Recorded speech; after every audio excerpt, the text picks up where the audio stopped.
Mathematics is about solving problems. And it's the great unsolved problems that make maths really alive. In the summer of 1900, the International Congress of Mathematicians was held here in Paris in the Sorbonne. It was a pretty shambolic affair, not helped by the sultry August heat. But it will be remembered as one of the greatest congresses of all time, thanks to a lecture given by the up-and-coming David Hilbert. Hilbert, a young German mathematician, boldly set out what he believed were the 23 most important problems for mathematicians to crack. He was trying to set the agenda for 20th century maths, and he succeeded. These Hilbert problems would define the mathematics of the modern age. Of those who tried to crack Hilbert's challenges, some would experience immense triumphs, whilst others would be plunged into infinite despair.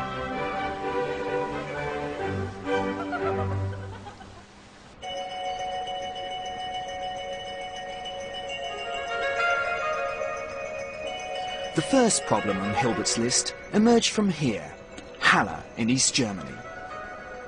It was where the great mathematician George Cantor spent all his adult life, and where he became the first person to really understand the meaning of infinity and give it mathematical precision. The statue in the town square, however, honours Halle's other famous son, the composer George Handel. To discover more about Cantor, I had to take a tram way out of town. For 50 years, Halle was part of communist East Germany, and the communists loved celebrating their scientists, so much so that they put Cantor on the side of a large cube that they commissioned. But being communists, they didn't put the cube in the middle of the town, they put it out amongst the people.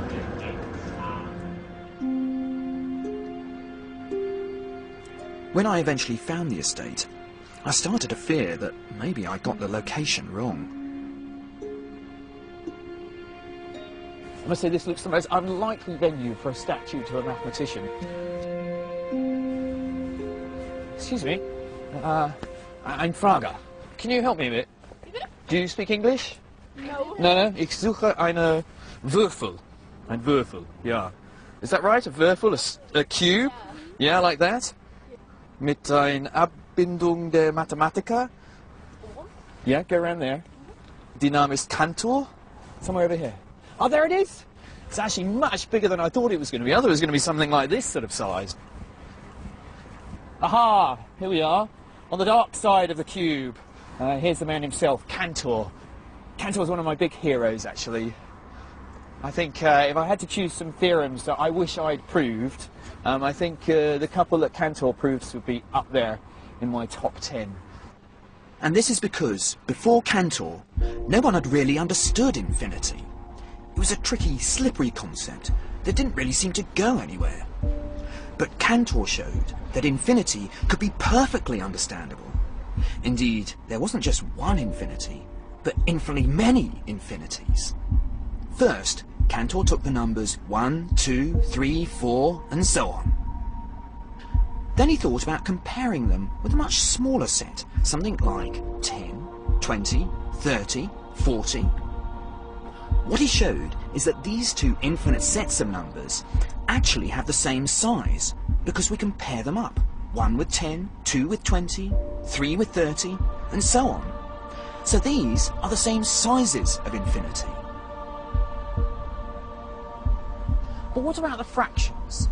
After all, there are infinitely many fractions between any of the two whole numbers.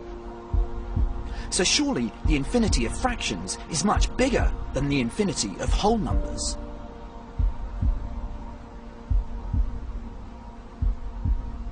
Well, what Cantor did was to find a way to pair up all of the whole numbers with an infinite load of fractions. And this is how he did it. He started by arranging all the fractions in an infinite grid. The first row contained the whole numbers, fractions with 1 on the bottom. In the second row came the halves, fractions with 2 on the bottom, and so on. Every fraction appears somewhere in this grid. Where's 2/3? Second column, third row. Now imagine a line snaking back and forward diagonally through the fractions. by pulling this line straight, we can match up every fraction with one of the whole numbers. This means the fractions are the same sort of infinity as the whole numbers. So perhaps all infinities have the same size.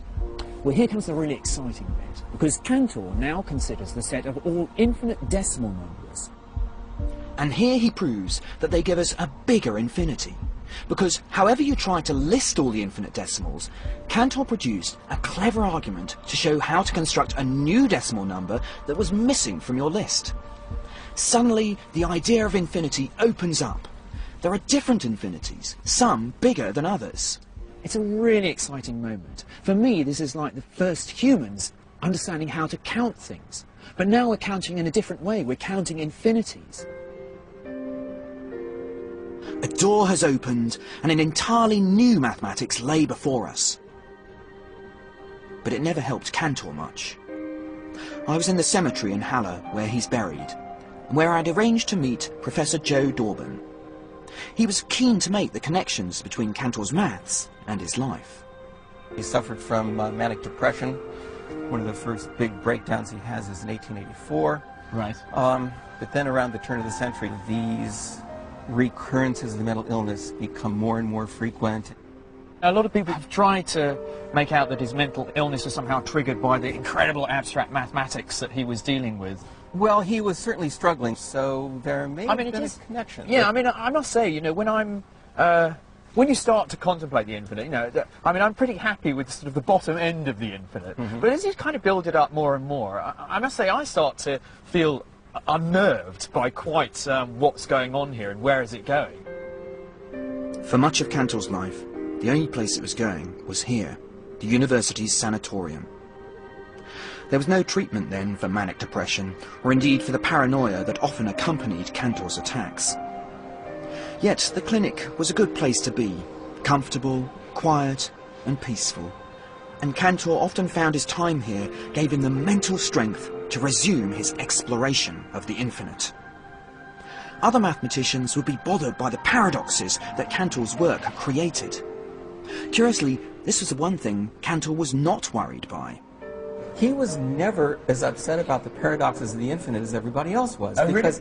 Because Cantor believed that, all right, there are certain things that I've been able to show we can establish with complete mathematical certainty, and then the absolute infinite, which is only in God, he can understand all of this, and there's still that final paradox that is not given to us to understand, but God does.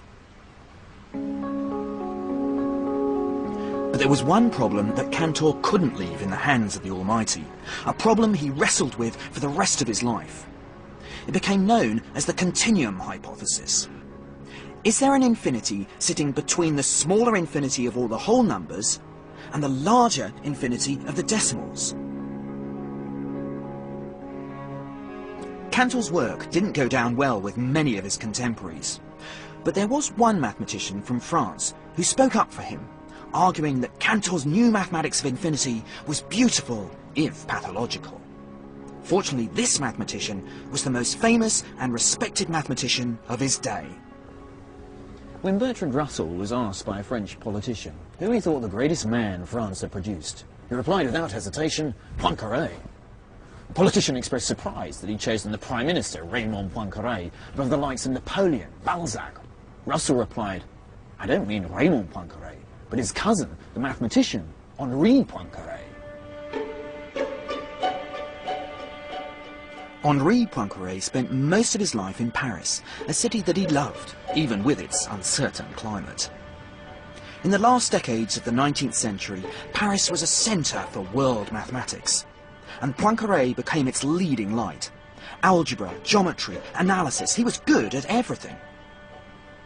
His work would lead to all kinds of applications, from finding your way around on the underground to new ways of predicting the weather. Poincaré was very strict about his working day. 2 hours of work in the morning and 2 hours of work in the early evening. It was in between these periods that he would let his subconscious carry on working on the problem. He recalls one moment when he had a flash of inspiration, which occurred to him almost out of nowhere, just as he was getting on a bus. And one such flash of inspiration led to an early success. In 1885, King Oscar II of Sweden and Norway offered a prize of 2,500 crowns for anyone who could establish mathematically once and for all whether the solar system would continue turning like clockwork or might suddenly fly apart. If the solar system has two planets, then Newton had already proved that their orbits would be stable. The two bodies just travel around in ellipses around each other.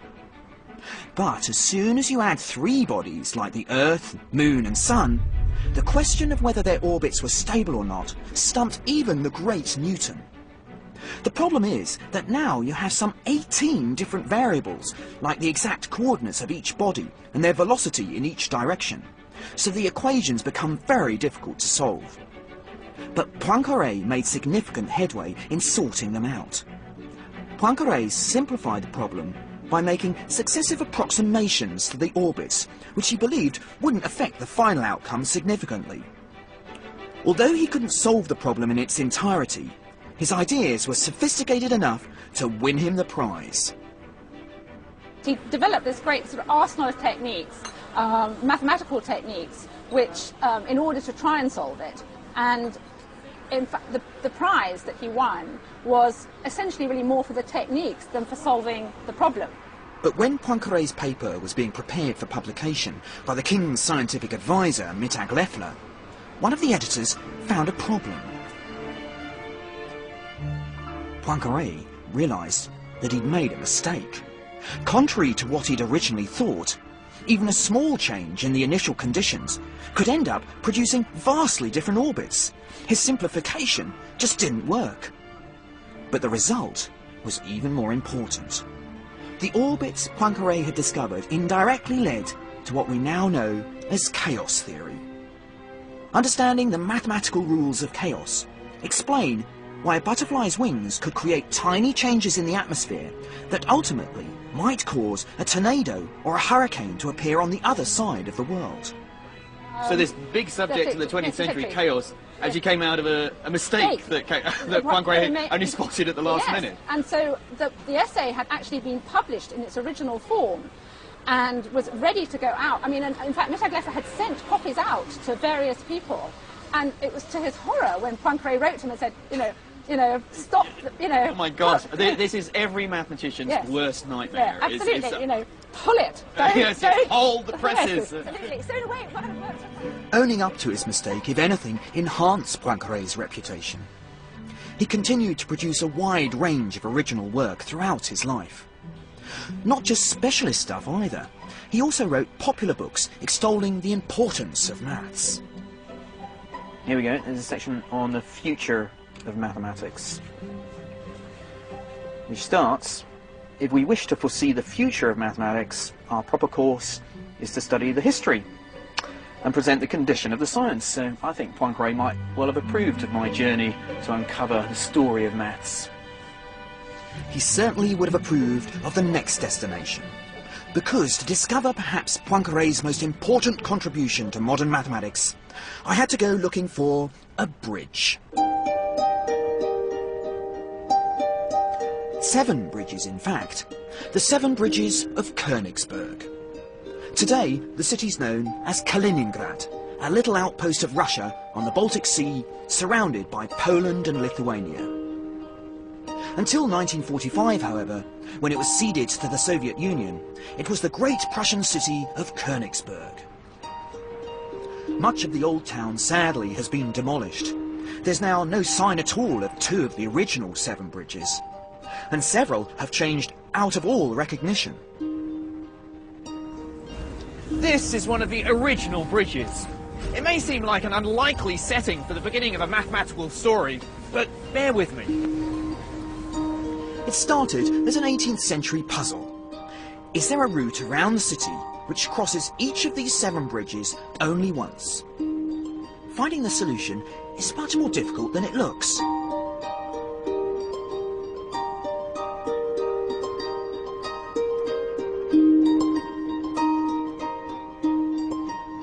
It was eventually solved by the great mathematician Leonhard Euler, who in 1735 proved that it wasn't possible, there couldn't be a route that didn't cross at least one bridge twice. He solved the problem by making a conceptual leap. He realised you don't really care what the distances are between these bridges. What really matters is how the bridges are connected together. This is a problem of a new sort of geometry of position, a problem of topology. Many of us use topology every day. Virtually all metro maps the world over are drawn on topological principles. You don't care how far the stations are from each other, but how they're connected. There isn't a metro in Kaliningrad, but there is in the nearest other Russian city, St. Petersburg. The topology's pretty easy on this map. It's the Russian I'm having difficulty with. Can you tell me which... What's the problem? want to know what station this one was? Oh, I had it the wrong way round even. Although topology had its origins in the bridges of Königsberg, it was in the hands of Poincaré that the subject evolved into a powerful new way of looking at shape. Some people refer to topology as bendy geometry, because in topology, two shapes are the same if you can bend or morph one into another without cutting it. So, for example, if I take a football or rugby ball, topologically they're the same, because one can be morphed into the other. Similarly, a bagel and a teacup are the same, because one can be morphed into the other. Even very complicated shapes can be unwrapped to become much simpler from a topological point of view. But there's no way to continuously deform a bagel to morph it into a ball. The hole in the middle makes these shapes topologically different. Poincaré knew all the possible two-dimensional topological surfaces. But in 1904, he came up with a topological problem he just couldn't solve. If you've got a flat, two-dimensional universe, then Poincaré worked out all the possible shapes you could wrap that universe up into. It could be a ball, or a bagel with one hole, two holes, or more holes in. But we live in a three-dimensional universe, so what are the possible shapes that our universe could be? That question became known as the Poincaré conjecture. It was finally solved in 2002 here in St. Petersburg by a Russian mathematician called Grisha Perelman. His proof is very difficult to understand, even for mathematicians. Perelman solved the problem by linking it to a completely different area of mathematics. To understand the shapes, he looked instead at the dynamics of the way things can flow over the shape, which led to a description of all the possible ways that three-dimensional space can be wrapped up in higher dimensions. I wondered if the man himself could help in unravelling the intricacies of his proof. But I've been told that finding Perelman is almost as difficult as understanding the solution. The classic stereotype of a mathematician is a mad, eccentric scientist, but I think that's a little bit unfair. Most of my colleagues are perfectly normal. Well, reasonably. But when it comes to Perelman, there's no doubt he is a very strange character. He's received prizes and offers of professorships from distinguished universities in the West, but he's turned them all down. Recently, he seems to have given up mathematics completely and retreated to live as a semi-recluse in this very modest housing estate with his mum. He refuses to talk to the media, but I thought he might just talk to me as a fellow mathematician. I was wrong.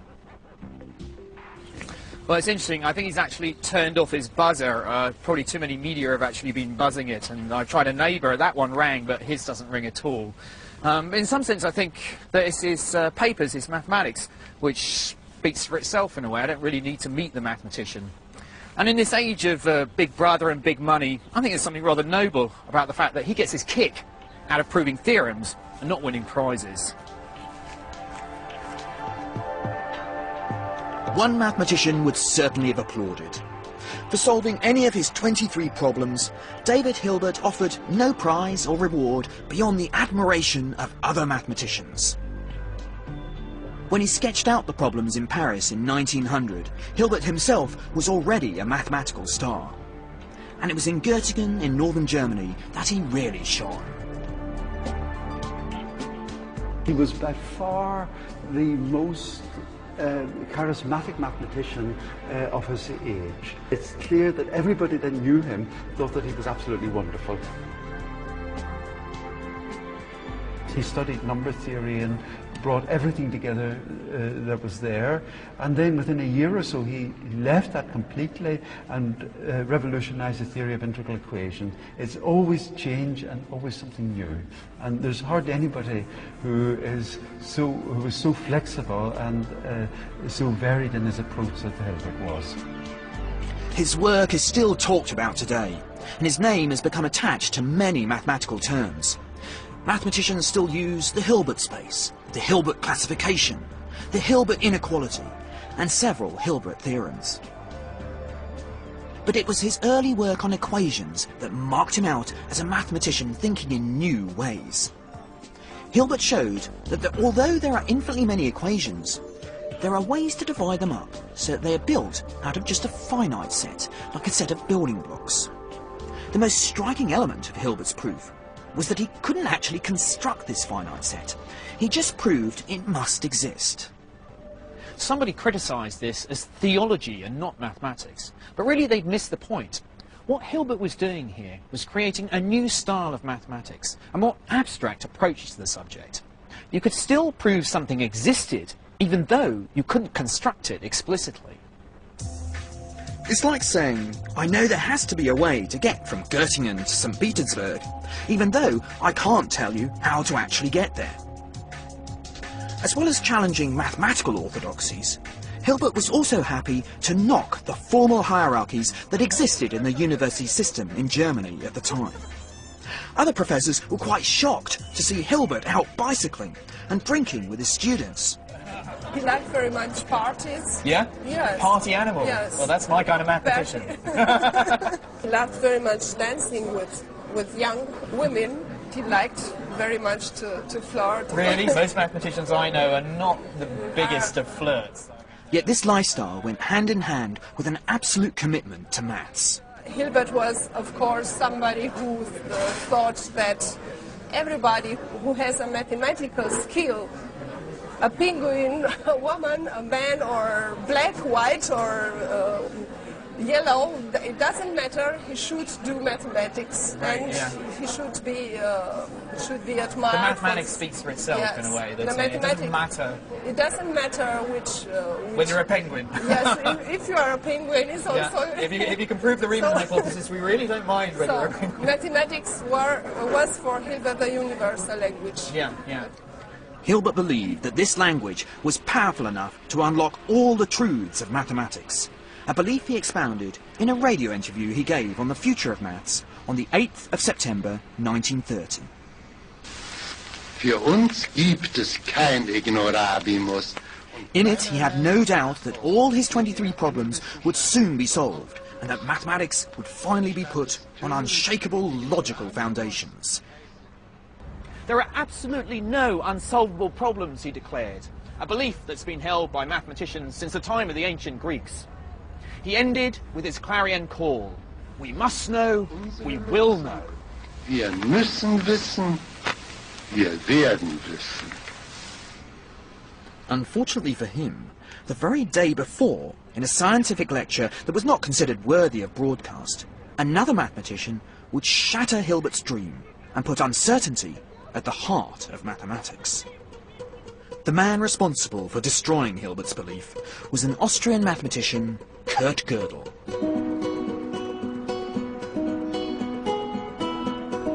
And it all started here, Vienna. Even his admirers, and there are a great many, admit that Kurt Gödel was a little odd. As a child, he was bright, sickly, and very strange. He couldn't stop asking questions, so much so that his family called him Herr Warum, Mr. Why. Gödel lived in Vienna in the 1920s and 1930s, between the fall of the Austro-Hungarian Empire and its annexation by the Nazis. It was a strange, chaotic and exciting time to be in the city. Gödel studied mathematics at Vienna University, but he spent most of his time in the cafes, the internet chat rooms of their time, where amongst games of backgammon and billiards, the real intellectual excitement was taking place, particularly amongst a highly influential group of philosophers and scientists called the Vienna Circle. In their discussions, Kurt Gödel would come up with an idea that would revolutionise mathematics. He'd set himself a difficult mathematical test. He wanted to solve Hilbert's second problem and find a logical foundation for all mathematics. But what he came up with surprised even him. All his efforts in mathematical logic not only couldn't provide the guarantee Hilbert wanted, instead, he proved the opposite. Got it. It's called the incompleteness theorem. Gödel proved that within any logical system for mathematics, there will be statements about numbers which are true, but which you cannot prove. He starts with the statement, "This statement cannot be proved." This is not a mathematical statement yet, but by using a clever code based on prime numbers, Gödel could change this statement into a pure statement of arithmetic.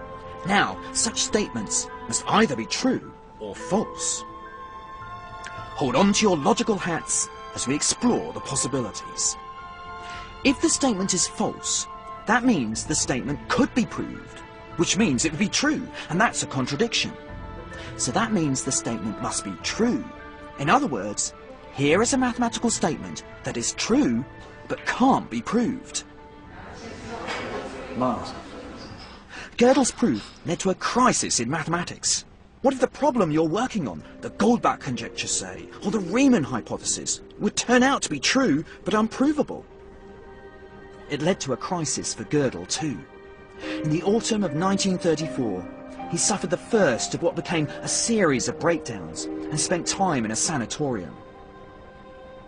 He was saved by the love of a good woman. Adele Nimbersky was a dancer in a local nightclub. She kept Gödel alive. One day, she and Gödel were walking down these very steps. Suddenly, he was attacked by Nazi thugs. Gödel himself wasn't Jewish, but many of his friends in the Vienna circle were. Adele came to his rescue.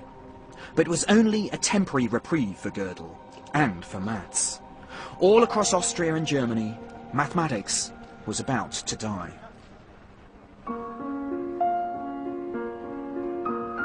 In the new German Empire in the late 1930s, there weren't colourful balloons flying over the universities, but swastikas. The Nazis passed a law allowing the removal of any civil servant who wasn't Aryan. Academics were civil servants in Germany then and now. Mathematicians suffered more than most. 144 in Germany would lose their jobs. 14 were driven to suicide or died in concentration camps. But one brilliant mathematician stayed on. David Hilbert helped arrange for some of his brightest students to flee, and he spoke out for a while about the dismissal of his Jewish colleagues. But soon he too became silent. It's not clear why he didn't flee himself, or at least protest a little bit more. He did fall ill towards the end of his life, so maybe he just didn't have the energy. All around him, mathematicians and scientists were fleeing the Nazi regime, until it was only Hilbert left to witness the destruction of one of the greatest mathematical centres of all time. David Hilbert died in 1943. Only 10 people attended the funeral of the most famous mathematician of his time. The dominance of Europe, the centre for world maths for 500 years, was over. It was time for the mathematical baton to be handed to the new world. Time, in fact, for this place. The Institute for Advanced Study had been set up in Princeton in 1930. The idea was to reproduce the collegiate atmosphere of the old European universities in rural New Jersey. But to do this, it needed to attract the very best, and it didn't need to look far. Many of the brightest European mathematicians were fleeing the Nazis for America. People like Hermann Weyl, whose research would have major significance for theoretical physics. And John von Neumann, who developed game theory and was one of the pioneers of computer science. The Institute quickly became the perfect place to create another Göttingen in the woods. One mathematician in particular made the place a home from home. Every morning, Kurt Gödel, dressed in a white linen suit and wearing a fedora, would walk from his home along Mercer Street to the Institute. On his way, he would stop here, at number 112, to pick up his closest friend, another European exile, Albert Einstein. But not even relaxed, affluent Princeton could help Gödel finally escape his demons. Einstein was always full of laughter. He described Princeton as a banishment to paradise. But the much younger Gödel became increasingly solemn and pessimistic. Slowly, this pessimism turned into paranoia. He spent less and less time with his fellow mathematicians in Princeton. Instead, he preferred to come here, to the beach next to the ocean, walk alone, thinking about the works of the great German mathematician, Leibniz. But as Gödel was withdrawing into his own interior world, his influence on American mathematics, paradoxically, was growing stronger and stronger. And a young mathematician from just along the New Jersey coast eagerly took on some of the challenges he posed. 2, 3, 4, 5, 6, 7, 8, 9, 10 times a day I could love you. In 1950s America, the majority of youngsters weren't preoccupied with mathematics. Most went for a more relaxed, hedonistic lifestyle in this newly affluent land of ice cream and donuts. But one teenager didn't indulge in the normal pursuits of American adolescence, but chose instead to grapple with some of the major problems in mathematics. From a very early age, Paul Cohen was winning mathematical competitions and prizes. But he found it difficult at first to discover a field in mathematics where he could really make his mark. Until he read about Cantor's continuum hypothesis. That's the one problem, as I'd learned back in Halle, that Cantor just couldn't resolve. It asks whether there is or isn't an infinite set of numbers bigger than the set of all whole numbers, but smaller than the set of all decimals. It sounds straightforward, but it had foiled all attempts to solve it since Hilbert made it his first problem way back in 1900. With the arrogance of youth, the 22-year-old Paul Cohen decided that he could do it. Cohen came back a year later with the extraordinary discovery that both answers could be true. There was one mathematics where the continuum hypothesis could be assumed to be true.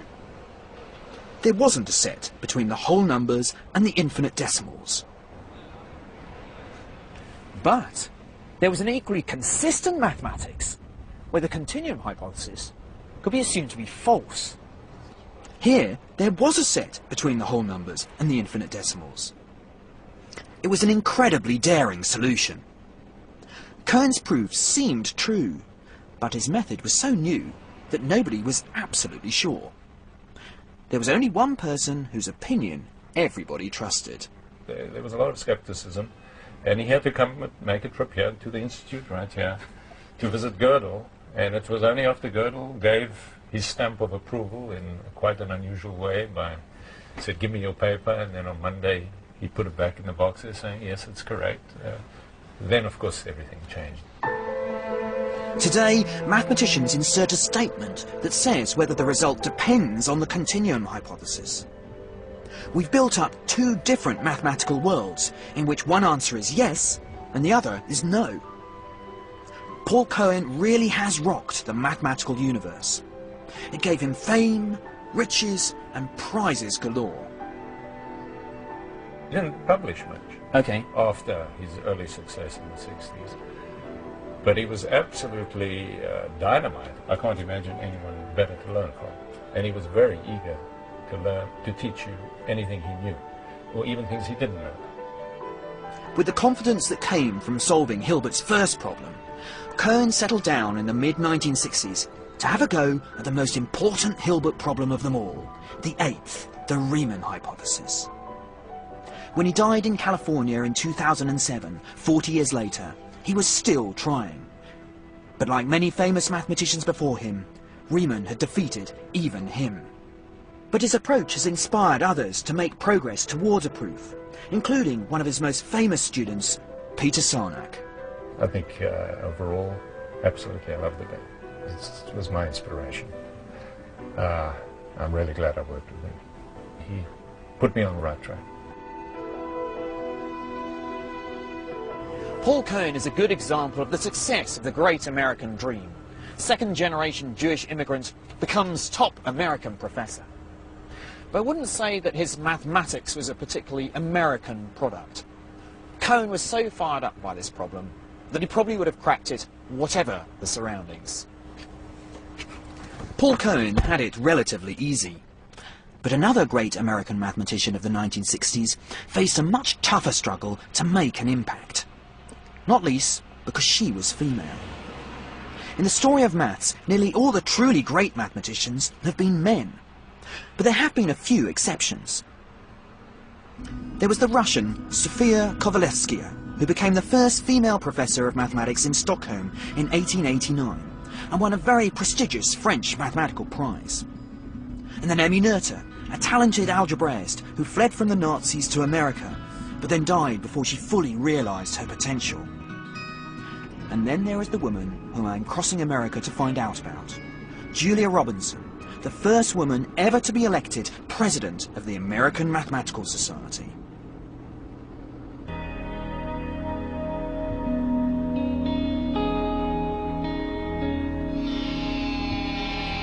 She was born in St. Louis in 1919, but her mother died when she was 2. She and her sister Constance moved to live with their grandmother in a small community in the desert near Phoenix, Arizona. Julia Robinson grew up somewhere around here. I've got a photo which shows her cottage in the 1930s with nothing much around it. And the mountains pretty much match those over there, so I think she might have lived just down there. Julia grew up a shy, sickly girl, who when she was 7 spent a year in bed because of scarlet fever. Her ill health persisted throughout her childhood. She was told she wouldn't live past 40. But right from the start, she had an innate mathematical ability. Under the shade of the native Arizona cactus, she whiled away the time, playing with endless counting games with stone pebbles. This early searching for patterns would give her a feel and love of numbers which would last for the rest of her life. But despite showing an early brilliance, she had to continually fight at school and college simply to be allowed to keep doing mathematics. As a teenager, she was the only girl in the maths class, but had very little encouragement. So the young Julia sought intellectual stimulation elsewhere. Julia loved listening to a radio show called The University Explorer, and the 53rd episode was all about mathematics. The broadcaster described how he discovered that despite their esoteric language and their seclusive nature, mathematicians are the most interesting and inspiring creatures. For the first time, Julia had found out that there were mathematicians, not just mathematics teachers, that there was a world of mathematics out there, and she wanted to be part of it. The doors to that world would open here at the University of California at Berkeley near San Francisco. She was absolutely obsessed that she wanted to go to Berkeley. Not to Berkeley, she wanted to go away, someplace where there were mathematicians. Berkeley certainly had mathematicians, including a number theorist called Raphael Robinson. In their frequent walks around the campus, they found that they had more than just a passion for mathematics. They married in 1952. Julia got her PhD and settled down to what would turn out to be her lifetime's work, Hilbert's 10th problem. She thought about it all the time. She said to me she just wouldn't want to die without knowing that answer, and it had become an obsession. Julia's obsession has been shared with many other mathematicians since Hilbert had first posed it back in 1900. His 10th problem asked if there was some universal method that could tell whether any equation had whole number solutions or not. Nobody had been able to solve it. In fact, the growing belief was that no such universal method was possible. How on earth could you prove that however ingenious you were, you'd never come up with a method? With the help of colleagues, Julia developed what became known as the Robinson hypothesis. This argued that to show that no such method existed, all you had to do was to cook up one equation whose solutions were a very specific set of numbers. The set of numbers needed to grow exponentially, like taking powers of 2, yet still be captured by the equations at the heart of Hilbert's problem. Try as she might, Robinson just couldn't find this set. For the 10th problem to be finally solved, there needed to be some fresh inspiration. And that came from 5,000 miles away, St. Petersburg in Russia. Ever since the great Leonhard Euler set up shop here in the 18th century, the city has been famous for its mathematics and mathematicians. Here in the Steklov Institute, some of the world's brightest mathematicians have set out their theorems and conjectures. This morning, one of them is giving a rare seminar. It's tough going, even if you speak Russian, which unfortunately I don't. But we get a break in the middle to recover before the final hour. There's a kind of rule in seminars that the first third is for everyone, the second third is for the experts, and the last third is just for the lecturer. So I think that's what we're going to get next. The lecturer is Yuri Matyasevich, and he's explaining his latest work on, what else? The Riemann hypothesis. As a bright young graduate student in 1965, Yuri's tutor suggested he have a go at another Hilbert problem, the one that had in fact preoccupied Julia Robinson, Hilbert's 10th.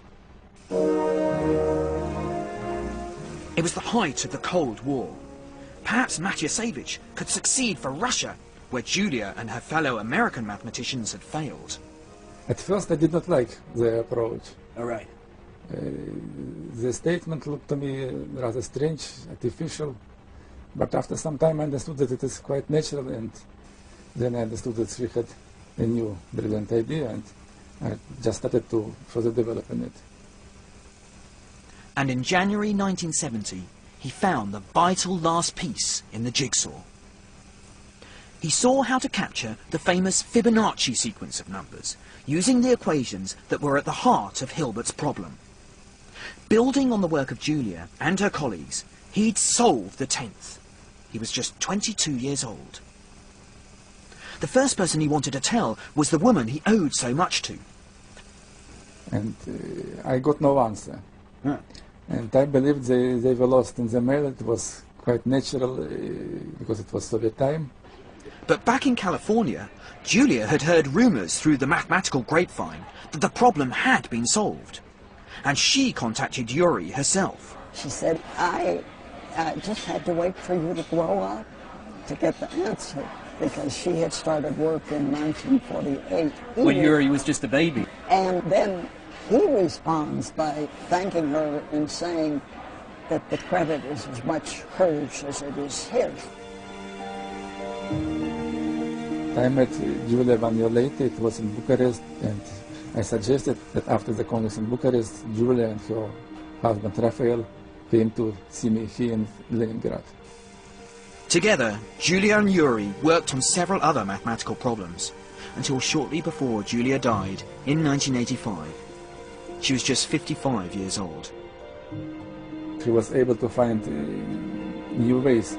Many mathematicians just combined previously known methods to solve new problems, and she had really new ideas. Although Julia Robinson showed that there was no universal method to solve all equations in whole numbers, mathematicians were still interested in finding methods to solve special classes of equations. It would be in France in the early 19th century, in one of the most extraordinary stories in the history of mathematics, that methods were developed to understand why certain equations could be solved while others couldn't.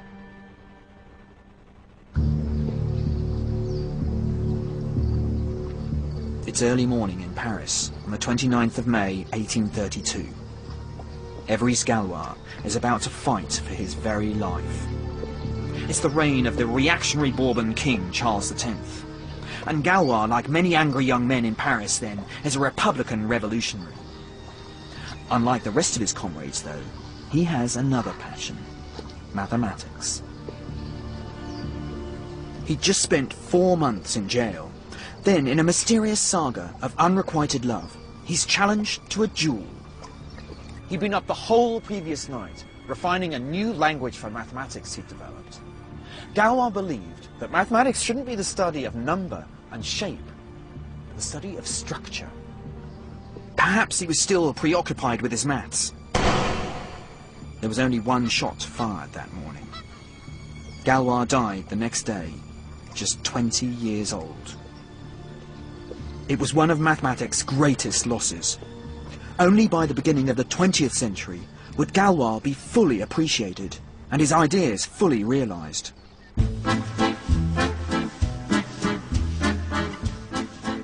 Galois had discovered new techniques to be able to tell whether certain equations could have solutions or not. The symmetry of certain geometric objects seemed to be the key. His idea of using geometry to analyze equations will be picked up in the 1920s by another Parisian mathematician, André Weil. I was very much interested and, so far as school was concerned, quite successful in all possible branches. And he was. After studying in Germany as well as France, André settled down at this apartment in Paris, which he shared with his more famous sister, the writer Simone Weil. But when the Second World War broke out, he found himself in very different circumstances. He dodged the draft by fleeing to Finland, where he was almost executed for being a Russian spy. On his return to France, he was put in prison in Rouen to await trial for desertion. At the trial, the judge gave him a choice: 5 more years in prison or serve in a combat unit. He chose to join the French army, a lucky choice, because just before the Germans invaded a few months later, all the prisoners were killed. They only spent a few months in prison, but this time was crucial for his mathematics, because here he built on the ideas of Galois and first developed algebraic geometry, a whole new language for understanding solutions to equations. Galois had shown how new mathematical structures could be used to reveal the secrets behind equations. Weil's work led him to theorems that connected number theory, algebra, geometry and topology, and are one of the greatest achievements of modern mathematics. And without André Weil, we would never have heard of the strangest man in the history of maths, Nicolas Bourbaki. There are no photos of Bourbaki in existence, but we do know that he was born in this cafe in the Latin Quarter in 1934, when it was a proper cafe, the Café Coupolade, and not the fast food joint it's now become. Just down the road, I met up with Bourbaki expert David Orban. I must say, actually, when I was a graduate student, I got quite frightened when I used to go into the library, because this guy Bourbaki had written so many books. Something like 30 or 40 altogether. In analysis, in geometry, in topology, it was all new foundation. Virtually everyone studying maths seriously anywhere in the world in the 1950s, 60s and 70s would have read Nicolas Bourbaki. And he also applied for membership of the American Math Society, I heard. But At which point he was denied membership. Really? On the ground that he didn't exist. Oh. The Americans were right. Nicolas Bourbaki does not exist at all, and never has. Bourbaki is in fact the nom de plume for a group of French mathematicians led by André Weil, who decided to write a coherent account of the mathematics of the 20th century. Most of the time, mathematicians like to have their own names on theorems. But for the Bourbaki group, the aims of the project overrode any desire for personal glory. After the Second World War, the Bourbaki baton was handed down to the next generation of French mathematicians, and their most brilliant member was Alexander Grothendieck. Here at the IHES in Paris, the French equivalent of Princeton's Institute for Advanced Study, Grothendieck held court at his famous seminars in the 1950s and 1960s.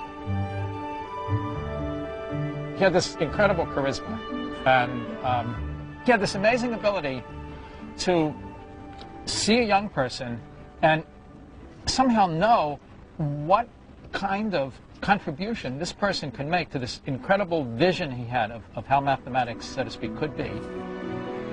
And this vision enabled him to get across some very difficult ideas indeed. He says, suppose you want to open a walnut. So the standard thing is you take a nutcracker and you just break it open.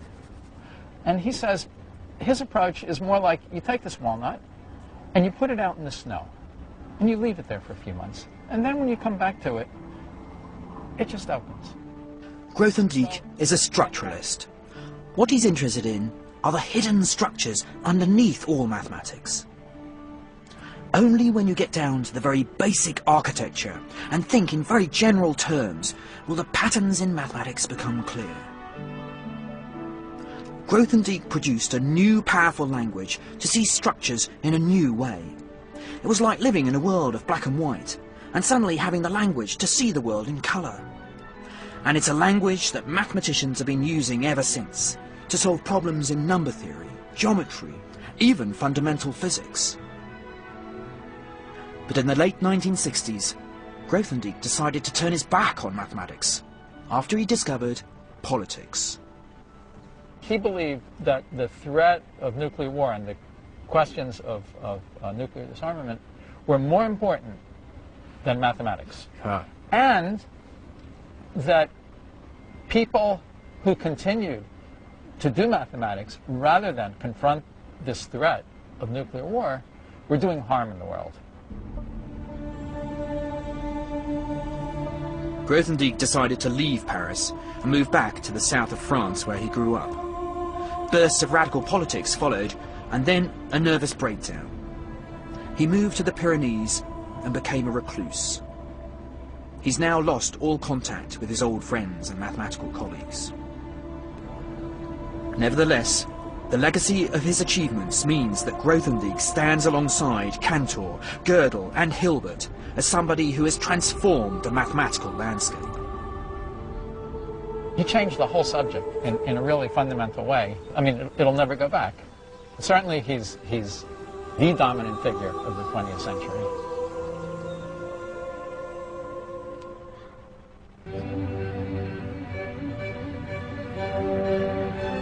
I've come back to England, though, thinking again about another seminal figure of the 20th century. The person that started it all off, David Hilbert. Of the 23 problems that Hilbert set mathematicians in the year 1900, most of them now have been solved. However, there is one great exception, the Riemann hypothesis, the 8th on Hilbert's list. That one is still the holy grail of mathematics. Hilbert's lecture inspired a generation to pursue their mathematical dreams. This morning, in the town where I grew up, I hope to inspire another generation.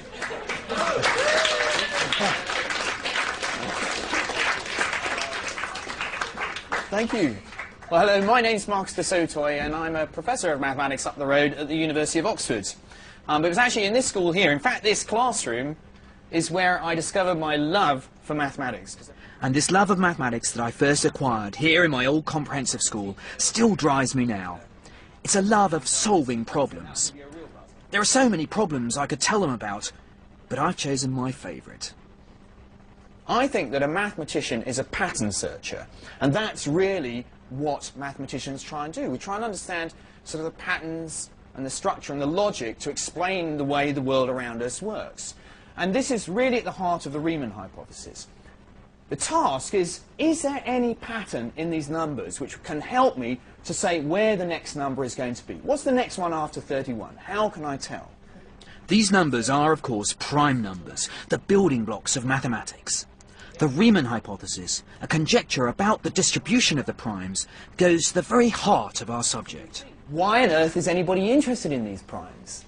Why is the army interested in primes? Why are spies interested in primes? Isn't it to encrypt stuff? Exactly. I study this stuff because I think it's all really beautiful and elegant, but actually there's a lot of people who are interested in these numbers because they're very practical use. The bizarre thing is that the more abstract and difficult mathematics becomes, the more it seems to have applications in the real world. Mathematics now pervades every aspect of our lives.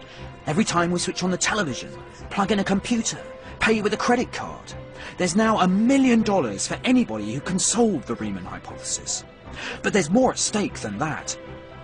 Anybody who proves this theorem will be remembered forever. They'll be up on that board ahead of any of those other mathematicians.